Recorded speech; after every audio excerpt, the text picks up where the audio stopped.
Hi, I'm Daniel. I'm an engineer in Subito in the content team for 4 years. And I am talking about JavaScript, although in reality it's not really that new, most of what I'm going to be saying, but we're going to get into that. The idea is to be able to use the language to maybe, I'm going too fast, aren't I? Stronger guarantees in the code that you write by using the language in maybe slightly different ways. But we are here, and I'm here as well.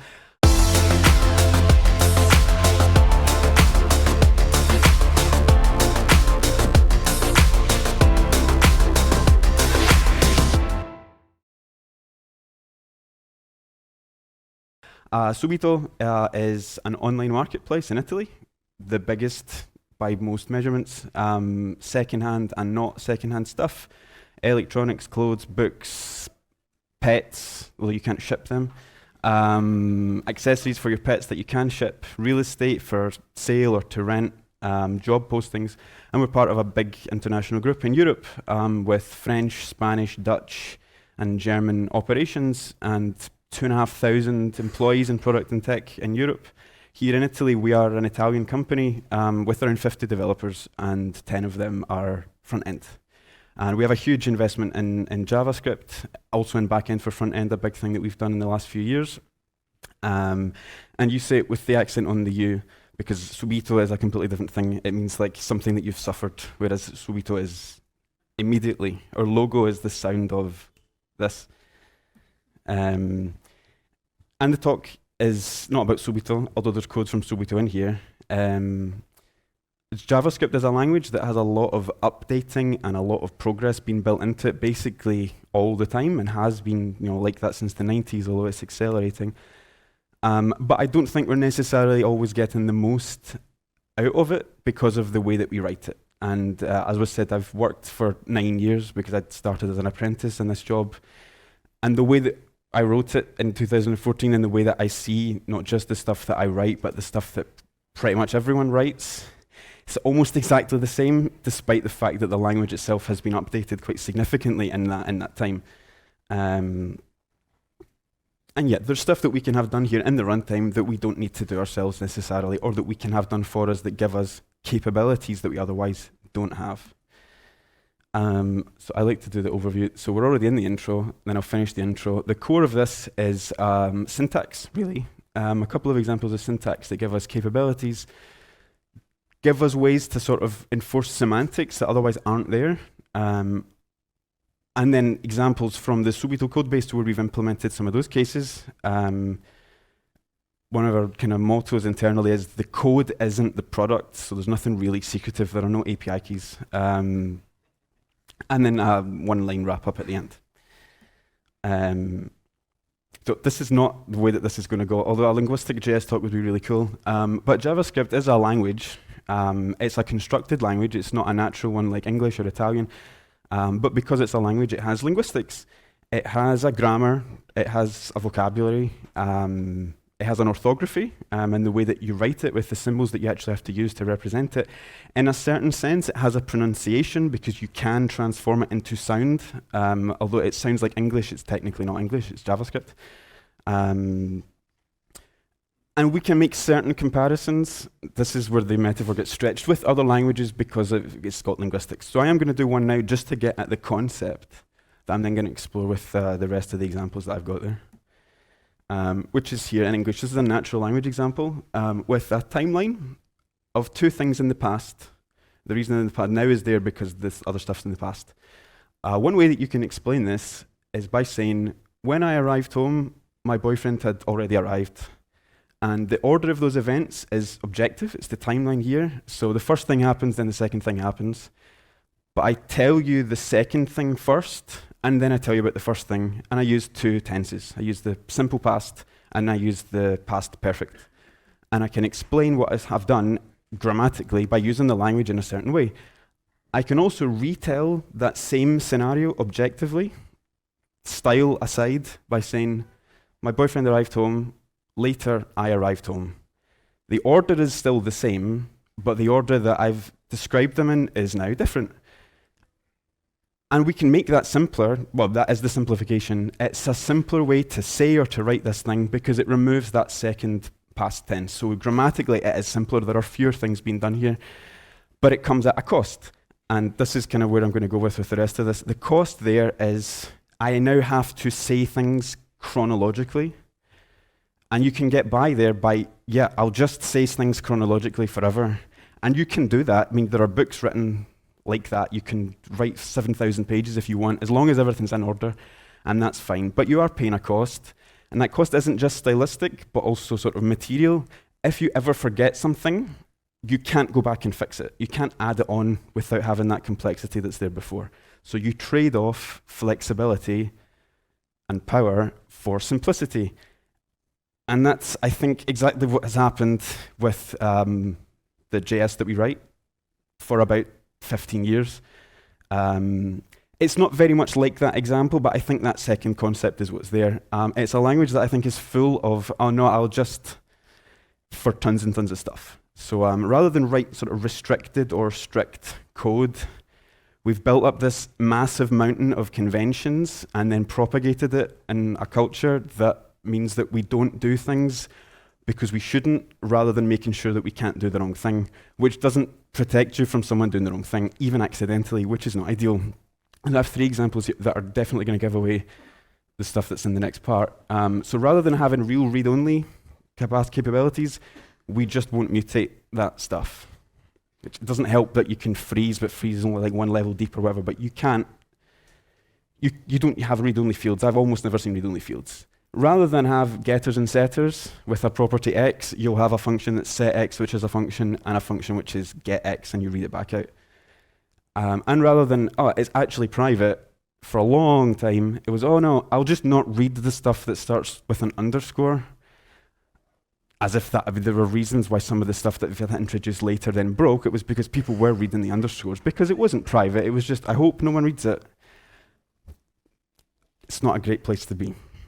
Now, almost nothing that I've got in here is special, and most of it's not new. And I'm not special to have seen it, but why do I think that it's been used so little? The reason I'm doing this talk is because I think it is used very little. I think because Internet Explorer has been an enormous weight and like an anchor holding back, millions of people. For almost 10 years. It came out in 2013, and it was only, I think, in February this year that they've completely obliterated it, and you can't open it even if you want to. And I worked when this came out. I had started working in 2014 when Internet Explorer had come out just the year before, past perfect. And I was working for around a year in Node 0.12, I think. And then ES6 came out before it was called ES 2015. Could we use it? We could not. We couldn't do anything. And that was okay because it was only out for 1 year, because everyone just had to make sure Internet Explorer 11 worked. And you memorized what it had because its support list was just static forever. And the new stuff came out, and it wasn't that useful because you had 55% of your user base on desktop was using Internet Explorer, and for a lot of sites there was still an M-site separation, so you had this huge user base. Big transition has happened in the last 10 years, but 2013-14 it was quite a different situation. And then Internet Explorer unfortunately just never went away. Just stayed there for all that time. In certain businesses and certain jobs, it was just always something you had to support. And you can't do polyfills of syntax, almost ever. And you definitely can't do fallbacks and feature detection because the interpreter just explodes. Either works or it doesn't, and if it doesn't work, it's all over. And I think that this has crystallized a huge amount of the code that's been written, and it's just propagated for a decade. And now we don't have use of some of these sort of base things that are here. So what can we do? We can use that stuff now. I think that's the main part of the title is you actually can use some of the stuff today. So let's look at it. It's not all new. So we can use some syntax. I think we can maybe make some meaning out of what we write by using that syntax. Some of it's also vocabulary because it's in a phrase that is syntax. I checked. With this one, if you were here in React JSday, I had this slide, this lightning talk that I'd done, and I've expanded a little bit because I'm very enthusiastic about this. And Michele before showed this off. It was one of his examples had delete in it. Luckily, he didn't mention it, so I can still pretend it's a surprise. This has been supported forever. It, I think, was in the original version, although I couldn't find a release date for it because everything has supported delete.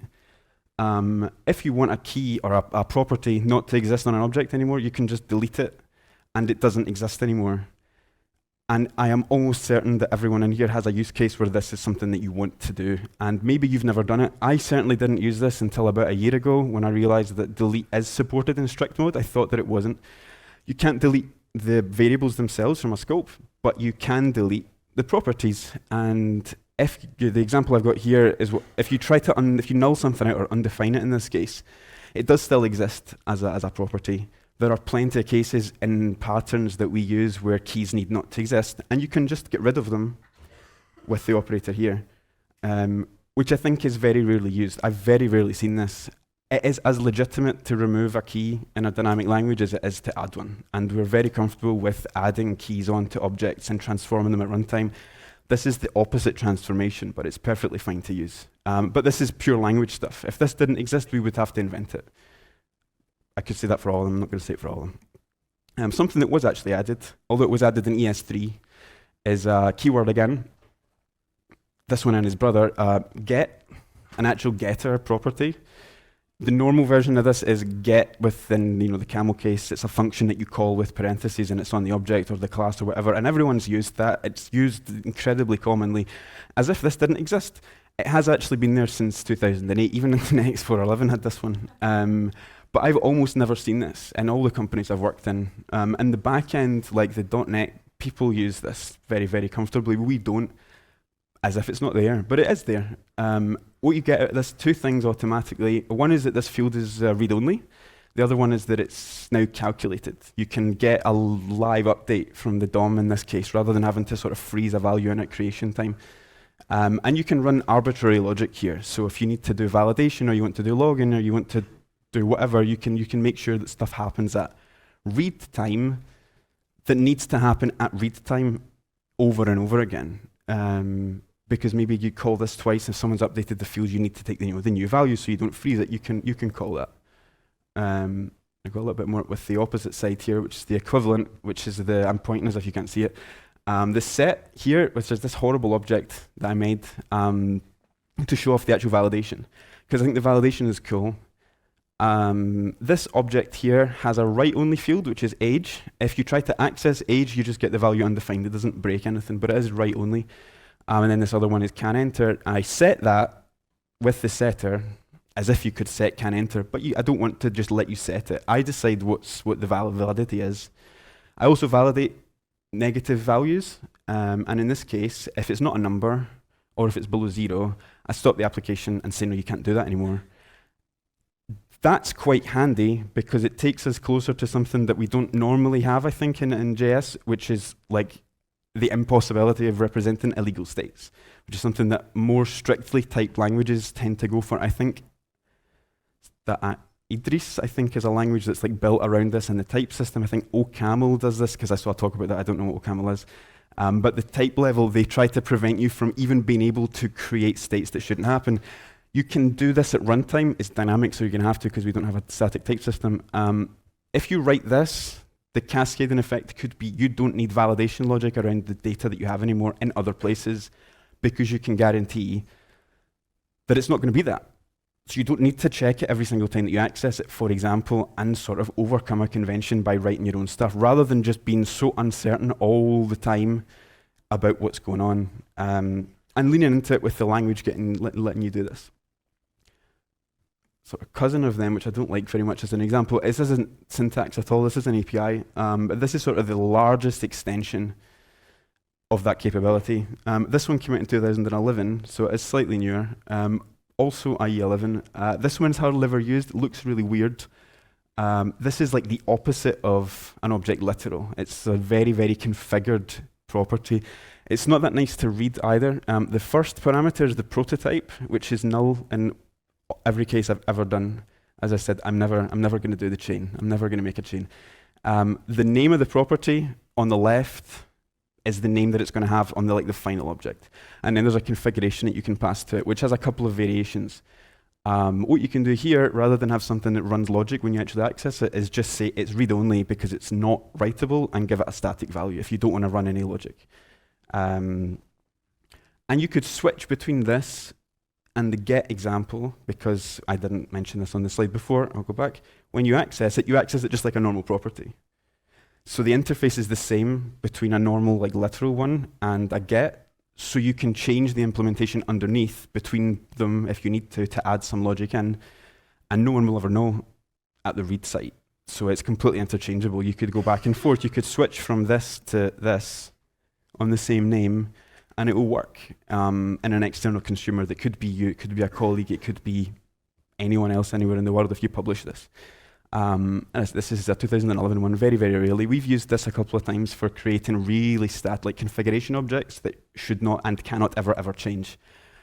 It's not enough to hope that no one touches it. We need it to actually fail if someone tries to change it, and that's a semantic guarantee that you can't get by documenting it. We need the runtime to actually not allow someone to write to this.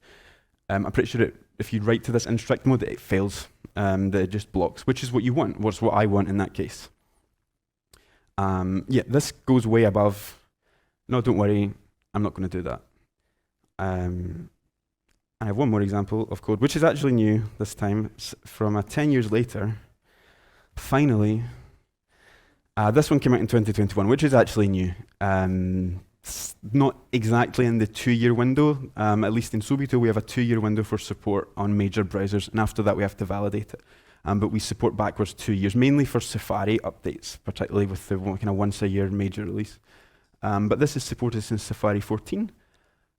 This is an extremely contrived example. I have a nicer one in the next part. But you get privacy here with private class fields, and they are private class fields and not private properties, because this is entirely dependent on the ES6 syntax of classes. If you try to write this inside a prototype chain, you're not doing that, because I know that no one's doing prototypes. I don't think that they are. It doesn't work. It needs to be inside a class. So this is a very contrived example to hide the list inside this and expose only a selected part of it. Done a head function here so that you can only ever get the first part of the list once at a time. But previously this would have been exposed, and if you wanted to get more stuff, you could just reach in and grab it, because the underscore didn't stop anyone if they really, really wanted to. You have the capability to have data that's actually protected inside the objects that you create, which is kind of a paradigm shift, and it sounds dramatic for what it is, but there's plenty of stuff that was being passed around that shouldn't have been, and now you really can protect yourself and also your consumers from doing the wrong thing by using the language in a much stricter way that needs a different mentality, I think, around how we write it. This is still kind of slowly creeping out. I think this is going to take off more quickly than some of the other examples that I used, because it's not shown to anyone. But yeah, you get what I give. You can't cheat this here. You can't break it. I won't give you the tools to do the wrong thing. I use the language to enforce something a little bit more strongly. 2 seconds without looking at a code picture. So as I said, just 4 syntactic examples. I didn't want to go too deep into this because I'm talking already quite long on each one. But we use this stuff in Subito, and I'm going to show 3 examples of cases where we've used it, and also a little bit around the why we've done that and what we get from those structures. Here we go. So I do love the delete, and I really, really like this. This is a real one. This example here. I also use another piece of syntax, I think from ES 2015, which is the for of, which lets you iterate through an iterator, and it pulls back the iterator, the symbol inside, and we destructure that out. This is the inside. Oh yeah, this isn't the entire function. I've only taken out the actual important parts. This is a function that we use when we separate out the filters in a search. Some of them need to be handled especially for search engine data, so we pull them out and handle them in one way, and the rest gets kept, which is around the 80% of the filters are kept and just used for the search. And what do we do here? We iterate through them all, because objects aren't ordered, so we need to just do one at a time and process them. Check if, search filters in scope here doesn't matter. If the key v is inside an object that we want to handle specially, we pull it off, put it on another object, creating the property. Very normal at that point, and then immediately after, we delete it from the place it originally was. And I like this example because it's the opposite and equal, one line and in the other. The first part there inside that core is the creation of a new property, and the second part is the deletion and the destruction of an old one. And creating is completely normal, and I think also deleting should be completely normal. The other way that you could do this is by, if it's in it, then you add it to a new object that's outside, and if it's not, then you add it to the other second one. You just leave the original one to float around and then get garbage collected. We mutate it here to keep the one that's actually valuable and move forward. But this is a case where delete actually makes sense. We need that not to be there because they both get passed through and every key that's in them gets processed. So we can't have it hanging around. I know it's like a lightning, it's a really long lightning talk, isn't it? This is, I've taken out the more interesting parts here that we shouldn't share. Behavior tracker, not anything creepy, use of the interface. So we track when you click on buttons or links to make sure that things are doing what they should. That, oh, you know, is this part at the top being seen? Is this part down below actually being scrolled to? Things like that. It's very, very standard. You create it with a constructor here where we wrap this internal piece. The tracker is private. We have two write-only fields, one read-only, and then a method. The method is the only part that we expose of the private field inside because we don't want you to touch the internal part. We've decided what the interface is going to be in like the core library, and we distribute this to the rest of Sobito in our case. But it's important that that tracker event is the default value. You can't forget that. We enforce that here. We also wrap the interface so you can't use it wrong if you want to. And we have two set only, as I say here. So the user ID and the deploy stage setter. Why are they write only? Not that they're really secret, but you shouldn't use the internals here as a source of data for you. If you're trying to get the deploy stage for an application, you need to be looking at the environment variables that we've passed in. If we allow you to read that from the tracker internally, someone is going to read it from the tracker internally. And we can make sure that that doesn't happen by using the language in this stricter way. Without private fields, so this is very new, that wouldn't have been possible. We'd have had to do some sort of horrible closure thing.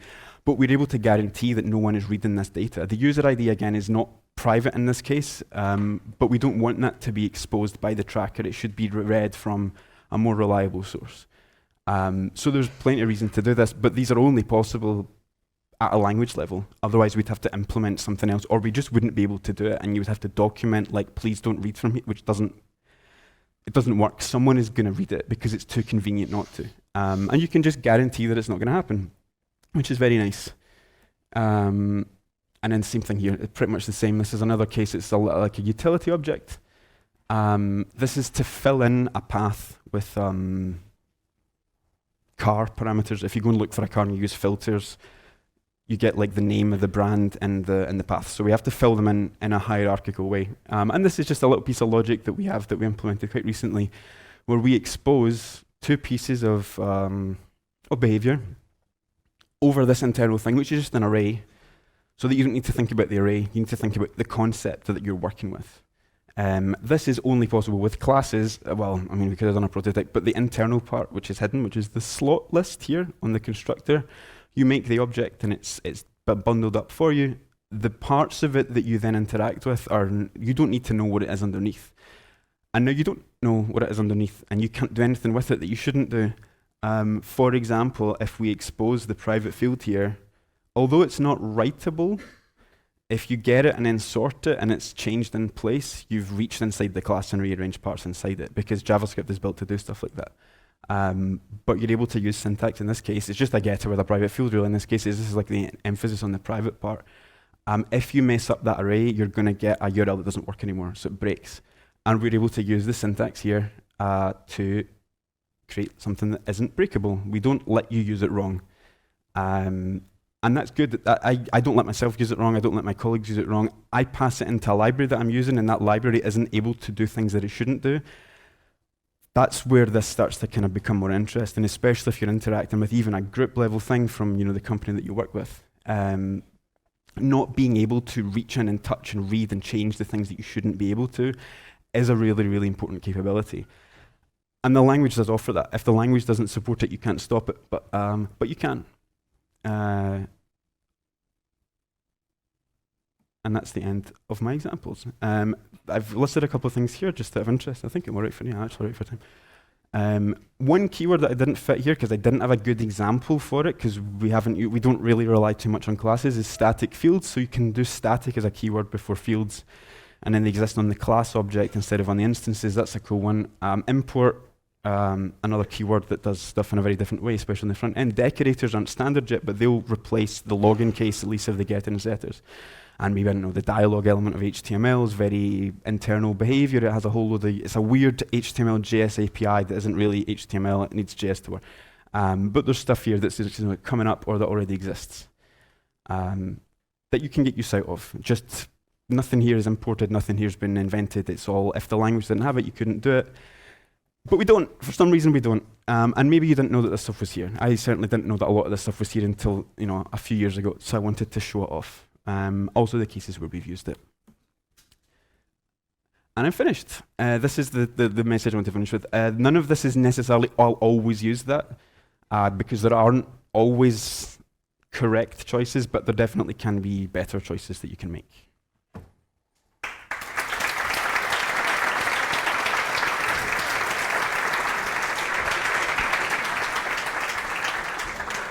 This was great, thank you. Learned Thanks. so much.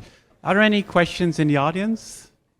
Well, while you're thinking about it, I have one question that I want to ask. So is there anything you're excited about in like what's upcoming? I am excited about the fact that Internet Explorer can't be opened anymore, because we needed to get rid of it. I think the propagation of some of these patterns in design will help, because the more popular they become, more people will think about, oh yeah, I could do that, and you'll see the benefit from having these limits. Like every example I've seen today, it's the same way that I write, everything's literal, and a literal object has a whole bunch of pre-configured behavior that you don't think about because you're used to it, but you can control it. Is my very contrived English example was like that. We're acting like there's only one way, but there are actually lots of ways. As if it's simpler, but it's you know, there's a cost. I think seeing this stuff grow into being more commonly used and in more common examples will be cool. I think decorators will be cool as well, but I don't really know how to use them.